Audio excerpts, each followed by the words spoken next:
आपने इतने अच्छे शब्दों में मेरे बारे में बताया, मैं बहुत धन्यवाद देता हूं। मैं एक संशोधन बताना चाहूँगा सर, ये डिपार्टमेंटल एग्ज़ाम नहीं था, ये डायरेक्ट एग्ज़ाम था। Direct very good departmental exam. Departmental exam आपका डिपार्टमेंट के थ्रू होता है, और ये जो था डायरेक्ट एग्ज़ाम था जिसमें सीधी भर्ती होती है। और ये ईश्वर की कृपा, बड़ों का आशीर्वाद और साथ ही साथ हमारे परिजनों और मित्रों की शुभकामनाओं के साथ साथ आपका परिश्रम भी इसमें शामिल होता है। मैंने जहाँ जहाँ पढ़ा रहा था वहाँ वहाँ चर्चा किया था बच्चों से कि किस तरीके से आप एक कदम अगर आगे बढ़ाते हैं तो करोड़ों लाखों लोगों से आगे निकल जाते हैं, क्योंकि दुनिया में आलसी व्यक्तियों की कोई भी कमी नहीं है।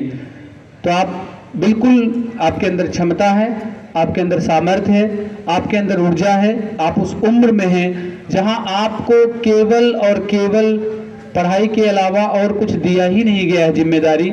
जब जिम्मेदारी सर पे आती है तो बाकी सारी चीज़ें पीछे छूट जाती हैं। आपको अन्य चीज़ों के बारे में चिंता करनी पड़ती है।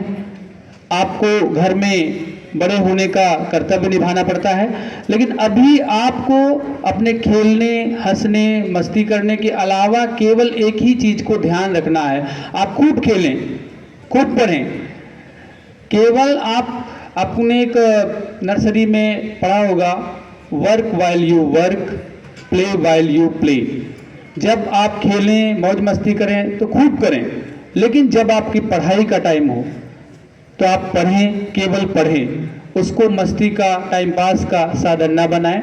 बहुत समय नहीं लूँगा मैं, केवल एक बात आपसे कहूँगा कि आप अभी आपकी जो ये विद्यार्थी जीवन का समय है, इसको अगर आपने बहुत अच्छे तरीके से इस्तेमाल कर लिया। एक एग्जाम्पल के द्वारा मैं बताना चाहूँगा, जैसे बैंक में हम पैसे जमा करते हैं, तो अगर हम मान लीजिए आज की डेट में 1 लाख रुपए जमा कर देते हैं, आज के 10 साल बाद उसे निकालेंगे तो शायद वो 2 लाख 2.5 लाख होके हमें मिलेगा। लेकिन सोचिए अगर वो पैसा हम पहले ही खर्च कर दें तो फिर हमें 10 साल बाद कुछ भी नहीं मिलेगा। इसलिए जो आपकी मौज मस्ती है वो एक बैंक बैलेंस की तरह है। अगर आपने सारा कुछ अभी उड़ा दिया इसी समय, तो आप विद्यार्थी जीवन के बाद आपके पास पढ़ाई के समय भी आपने मौज मस्ती कर ली, कुछ भी नहीं बचेगा।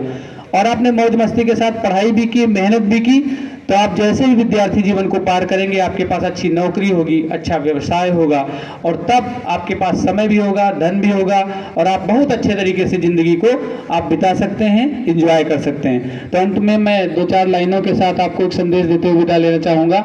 ये मैंने 2-4 लाइनें विद्यार्थियों के लिए लिखी थी कि चुनोगे मार्ग जो श्रम का, सफलता पा ही जाओगे।